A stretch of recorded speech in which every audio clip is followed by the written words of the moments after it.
근로능력평가 대상자. 근로능력평가 대상자는 생계와 의료급여 수급권자. 이게 첫 번째 중요한 거고, 그 다음에 근로능력평가는 국민연금공단에서 실시한다. 1번보다 여기 있는 2번이 틀리게 나올 확률이 있는데요. 되게 근로하면은 근로복지공단도 있거든요. 근로복지공단에서 실시한다 이런 식으로 나오면 틀려요. 이런 걸 써주시면 됩니다. 자, 그 다음에 밑에 세 번째 자활사업 참여 자격이 있습니다. 참여 자격을 보면 자활사업 대상자라는데요. 동그라미 1번부터 동그라미 6번까지 나와 있어요. 조건부 수급자는 당연히 의무적으로 참여해야 되고요. 자활급여 특례자, 일반 수급자, 급여 특례 가구원, 차상위자, 시설 수급자가 있어요. 다 내버려 두시고 차상위자가 중요하죠. 차상위자가 자활사업에 참여할 수 있다는 걸 꼭 아셔야 돼요. 그래서 오른쪽에 3번 자활사업 참여자 중에 자활사업 대상자 중에 차상위자가 해당된다는 것을 아셔야 됩니다. 자, 밑에 보면 이제 차상위자의 개념이 나올 거예요. 이거는 국민기초생활보장법에도 나오거든요. 자, 밑에 조건부 수급자가 있습니다. 2번 자활급여 특례자가 있습니다. 3번 일반 수급자가 있습니다. 그 일반 수급자의 밑줄 친 부분을 보세요. 65세 이상 등 근로무능력자도 희망시 참여할 수 있어요. 그러니까 원래는 1864라 해서 18세 이상 64세 이하가 근로능력자고 18세 미만이거나 65세 이상을 우리가 근로무능력자라 하는데 이분들이 희망하면 참여할 수 있다 이거예요. 그러면 틀리게 만들어봐요. 네, 근로무능력자는 참여할 수 없다 이렇게 못을 박으면 안 되죠. 자, 오른쪽에 4번 근로무능력자는 근로무능력자 연령으로 봤을 때 18세 미만이거나 또는 65세 이상이 되는데 이 사람도 참여가 가능하다 이런 식으로 쓰면 돼요. 이런 식으로 쓰면 됩니다. 참여할 수 없다 이렇게 나오면 이제 틀린 것이 되고 참여가 가능합니다. 그 다음에 이제 네 번째 특례 수급가구의 가구원이 있는데 참고하셔도 됩니다. 자, 그 다음에 차상위자가 나오죠. 별표. 차상위자는 같이 읽어요. 시작. 근로능력이 있고 소득인정액이 기준종이소득의 50% 이하인 사람 중 비수급권자. 그렇습니다. 국민기초생활보장법에 의한 수급권자가 아닌 분들이 차상위자예요. 그래서 비수급권자란 말이 나온 거고 여기에서 소득인정액을 봤더니 중위소득의 50% 이하에 해당된다. 절반 이하에 해당된다. 그러면서 수급권자가 아니다. 국민기초생활보장법상 이걸 차상위 계층이라 합니다. 자, 됐고요. 그 다음에 6번째 근로능력이 있는 시설수급자. 시설에 계시는 수급자분들을 말하죠. 이분들도 자활사업에 참여할 수가 있습니다. 자, 18세 미만의 자활사업 참여. 여기 있네, 여기. 18세 미만도 참여가 가능하다라고 말씀드렸잖아요. 그것만 아시면 돼요. 18세 미만도 자활사업에 참여가 되구나. 이 정도만 알면 된다 이거예요. 밑에 있는 거 다 내버려 두고. 자, 자활근로사업이 있습니다. 자활근로사업은 4가지가 있어요. 그 4가지를 이제 그 날개에 써보겠습니다. 이제 이건 앞에 이제 썼고, 자활근로. 결론부터 말씀드리죠. 자활근로에 무슨형 이렇게 나오거든요. 자활기업형이라고 하는 것은 없어요. 이거 따로 있는 겁니다. 자활기업형이 없어요. 이렇게 정리하시면 돼요. 자, 자활근로의 4가지는 5번 자활근로 유형의 이미지에 있어요. 그러니까 굳이 쓸 필요가 없습니다. 자활근로사업 1번 개념 참고 2번 별표 거기 보면 간병, 집수리, 청소, 폐자원 재활용, 음식물 재활용이 있죠. 거기까지 현관펜 밑줄. 이걸 뭐라 하느냐? 5대 전국 표준화 사업이라 그래요. 5대 전국 표준화 사업에 가로 묶어주세요. 그러면 여기에 해당되지 않는 것은 5대 전국 표준화 사업이 아니겠죠. 그러면 날개 쪽에다가 서울시에서 냈던 게 영농사업이거든요. 자, 영농사업은 해당되지 않습니다. 특화사업이에요. 여기 농업이니까 특화사업에 해당된다라고 해요. 그 다음에 읽어보면 나와요. 두 번째 줄, 정부 재정사업의 자활사업 연계 활성화 및 영농 동그라미, 영농, 도시락, 세차, 환경정비 등 지역 실정에 맞는 특화 동그라미, 특화된 사업을 적극 개발하여 추진한다라고 했어요. 아, 이거 특화 사업이구나. 이건 특화 사업이에요. 5대 전국 표준화 사업이 아니라. 자, 그 다음에 세 번째, 참고. 네 번째, 차상위자는 취업 성공 패키지 사업 참여를 적극적으로 유도하고 근로유지형 자활 근로사업에는 참여를 제한시킨다라고 했어요. 근로유지형은 소득이 적거든요. 그래서 차상위자의 참여를 제한시킨 겁니다. 자, 네 가지의 유형이 있는데 차상위자가 원칙적으로 참여할 수 없는 것이 바로 근로유지형이다. 이렇게 정리하시면 되겠네요. 자활근로 유형 보겠습니다. 위에 있는 이미지는 그냥 내버려 두세요. 그 숫자 보지 마세요. 그 다음에 자활근로 사업은 참여자의 자활 능력과 사업 유형에 따라서 네 가지 읽어요. 시작! 근로유지형, 사회서비스형, 인턴 도우미형, 시장 진입형, 자활근로 사업으로 구분한다. 날개 쪽에다가 요거 자활기업형 X, 자활기업형 X라고 쓰면 됩니다. 자활기업형은 없고 별도로 자활기업이란 게 있다. 자, 네 가지 됐고요. 이미지에 나오죠. 근로유지형, 사회서비스형, 시장진입형, 인턴 도우미형입니다. 자활근로 세부 유형이 나옵니다. 이제 하나씩 설명이 되어 있는 거예요. 시장진입형의 자활근로는 숫자 조금 중요해요. 30%의 형광펜으로 동그라미, 매출액이 총투입 예산의 30% 이상 매출액이 발생하고 일정 기간 내에 자활기업 창업 동그라미, 이게 창업을 유도하는 거거든요. 시장진입형이. 그러니까 창업을 통한 시장진입을 지향하는 사업단 사업이다. 참여 대상자 다 내버려 두고 차상위자가 들어갔어요, 안 들어갔어요? 들어가 있죠. 차상위자에 동그라미 치면 됩니다. 자, 밑에 있는 대상 사업이 있는데 이거 참고하셔도 됩니다. 넘어가시죠. 그 다음에 2번 사회서비스형 자활근로가 있습니다. 사회서비스형 자활근로 오른쪽에 이렇게 쓰세요. 시장 진입형보다 매출액이 적은 겁니다. 시장 진입형보다 매출액이 적은 경우, 이것을 우리가 사회서비스형이다 이렇게 말해요. 앞에서 매출액이 총투입 예산의 30% 이상 발생하면 시장 진입형이다 라고 했잖아요. 근데 이제 30%가 안 나온 거죠. 이럴 때는 이제 사회서비스형이 되는데 기본 10% 이상은 발생해야 됩니다. 거기 보면 나와요.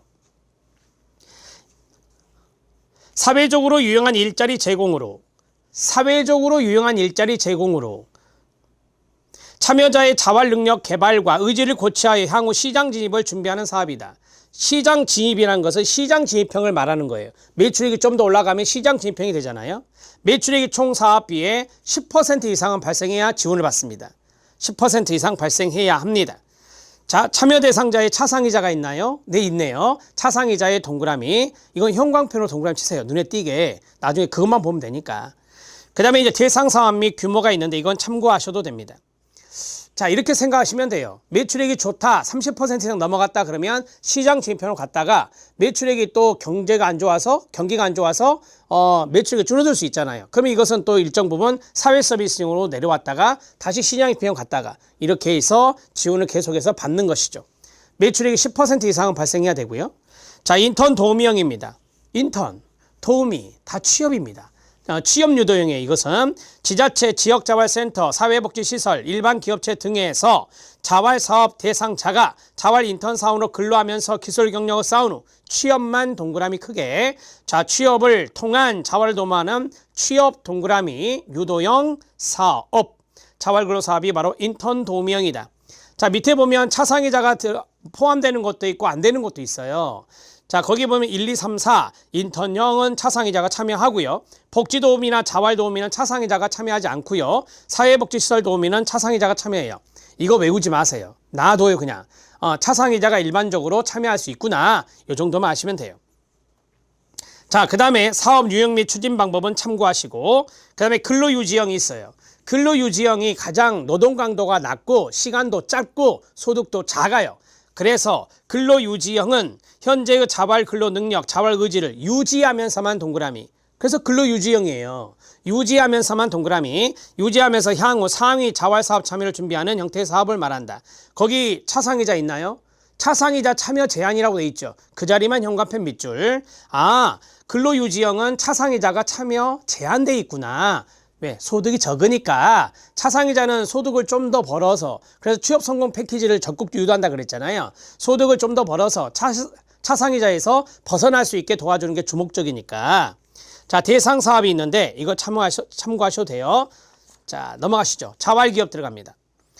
여러분, 이건 기업이에요, 기업. 그러면 이건 사업체죠. 사업체. 앞에 자활근로랑은 별개예요. 그래서 이거는 기업이니까 사업체구나. 그러면은 세무서에다가 사업자 등록을 내서 수익을 창출하는 거예요. 그게 바로 자활기업이에요. 자, 2인 이상의 수급자 또는 차상이자가 사후협력하여. 차상이자 들어가 있네요. 차상이자 동그라미 치고, 조합 또는 사업자의 형태로 탈빈곤을 위한 자활사를 운영하는 업체가 되겠습니다. 국민기초생활보장법에 의한 자활기업 요건을 갖추고 보장기관으로부터 인정을 받은 인정자활기업을 말하는데요. 연역을 봐주세요. 연역을 보면 이게 처음부터 자활기업이 아니었어요. 자활기업의 이전의 명칭이 자활공동체였거든요. 근데 자활공동체라면은 좀 기업의 이미지? 기업의 냄새가 거의 안 나요. 그래서 자활기업이란 말로 바꾼 거죠. 2012년을 봐주세요. 2012년 8월 2일 날 국민기초생활보장법 개정으로 명칭이 변경돼요. 자활공동체에서 자활기업으로. 그 다음에 이제 설립 요건도 사업자 등록상 2인 이상의 공동사업자에서 1인 이상 사업자로 돼요. 그러니까 예전에는 사업자가 2명 이상이야 됐거든요. 근데 이제 1명이 사업자 등록을 해도 된다라고 하는 거예요. 그러나 구성원은 2인 이상이야 돼요. 구성원은 2인 이상이야 된다고요. 자, 자활기업 설립 요건이 있습니다. 구성원 2인 이상의 수급자, 차상이자로 구성합니다. 차상이자 동그라미. 1인이 창업한 경우는 개인 창업으로서 자활기업이라고 할 수 없어요.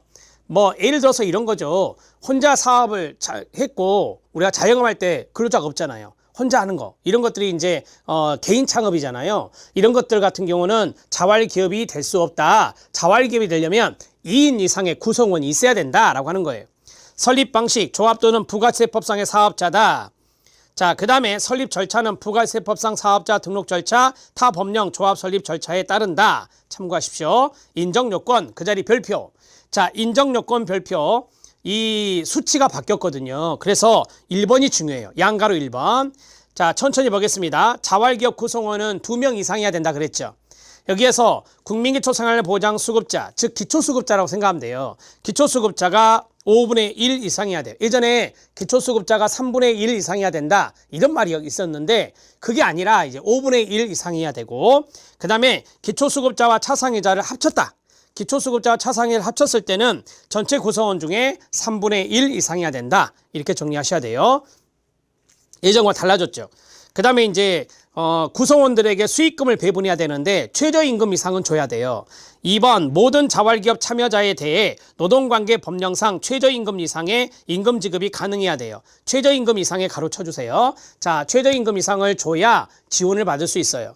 이것을 안 지키면 지원을 받을 수가 없어요. 지원을 해주는데 지자체에서 지원을 해주는데 그것을 지원받지 못한다라고 하는 거예요. 그러면 지원에 대한 내용이 3번에 있어요. 3번에 보면 자활기업에 대한 지원기간에서 거기 보면 2년 동안이란 말 있잖아요. 자활기업으로 결정이 됐으면 2년 동안 지원을 받아요. 그래서 해당 자활기업은 3년 범위 내에서 지원하고 지자체 결정에 따라 2년 추가 지원이 가능하다라고 했는데 뭐 1년 플러스, 그러니까 2년 지원해주고 플러스 1년 더 해줄 수 있다라고 하는 거예요. 여기까지만 아시면 되는데 그냥 2년만 아셔도 되거든요. 2년 동안 지원해주구나 이렇게 정리하시죠. 자, 여기까지 이제 봤는데 그 인정요건에다 쓰세요. 인정요건 날개 쪽에다가 이걸 써놓으시면 돼요. 전체 구성원 중 두 가지로 해야 되죠. 전체 구성원 중 기초수급자가 5분의 1 이상이어야 된다. 예전에 이게 3분의 1 이상이었다니까요. 3분의 1 이상 하면 이제 틀리다 이거예요. 이렇게 정리하고. 자, 그러면 이제 두 번째는 뭐죠? 기초수급자와 차상이자 합쳤을 때, 기초수급자와 차상이자를 합쳤을 때는 전체의 3분의 1 이상이어야 된다. 이렇게 두 가지로 정리를 하셔야 됩니다. 자, 됐습니다. 이거 노트 잘 해주셔야 돼. 이거 변경된 부분이니까. 자, 사회적 기업 유형이 있습니다. 사회적 경제가 있습니다. 사회적 경제 안에 사회적 기업이 들어있어요. 사회적 경제 안에, 사회적 경제 조직 안에 사회적 기업, 협동조합, 마을기업, 지역자활센터 이런 것들이 있거든요. 자, 그러면 사회적 기업의 유형을 보면 참고로 보세요. 기출적용인데 사회적 경제가 시험에 나왔던 거니까 일자리 제공형, 사회서비스 제공형, 지역사회 공헌형, 혼합형, 기타형이 있다. 사회적 기업은 면접에서도 잘 나와요. 면접이라고 쓰세요. 자, 일자리 제공형은 조직의 주된 목적이 취약계층에게 일자리를 주는 거예요. 사회적 기업의 사회적 목적은 일자리 창출이거든요. 그 다음에 사회서비스 제공형, 조직의 주된 목적이 취약계층에게, 다 취약계층이잖아요. 사회적 기업이라고 하는 것은 영리를 추구하긴 추구하는데 공익의 목적이 있어요. 그 공익의 목적이 취약계층에게 일자리를 준다, 취약계층에게 서비스를 준다, 이런 것들이에요. 지역사회 공헌형, 조직의 주된 목적이 지역사회에 공헌하는 것이고요. 혼합형, 조직의 주된 목적이 취약계층의 일자리 제공과 사회 서비스를 제공하는 것이 혼합되어 있는 거죠. 일자리도 만들고 취약계층에 서비스도 주고 이런 것들이 혼합형이라 합니다. 기타형, 사회적 목적의 실현 여부를 계량하여 판단하기 곤란한 경우 기타형이라고 합니다. 자, 참고하시면 되겠습니다. 사회적 기업의 유형은 일자리를 만들어내는 일자리 제공형, 서비스를 드리는 사회 서비스 제공형, 지역사회 공헌을 목적으로 하는 지역사회 공헌형, 혼합형, 기타형 이런 것들이 있구나. 자, 사회적 경제입니다. 사회적 경제 3번 체킹. 3번부터 할게요. 사회적 경제 조직으로 시작. 사회적 기업 동그라미 1. 그 다음에요. 협동조합 또는 사회적 협동조합도 있어요. 동그라미 2. 그 다음에요. 마을기업 동그라미 3. 그 다음에 자활기업 동그라미 4. 그 다음에 청년 소셜 벤처 이런 것들도 사회적 기업에 들어가요. 동그라미 5가 되겠죠. 여기 현관펜 밑줄 쫙 그어주세요. 이것이 이제 중요한 포인트니까. 그러면 사회적 경제란 무엇이냐? 시장 부분과 공공 부분 사이에서 양자를 통해 만족되지 못한 필요를 욕구죠, 욕구. 자, 그것을 해결하기 위하여 재화와 서비스를 제공하는 경제활동 영역을 사회적 경제라고 합니다.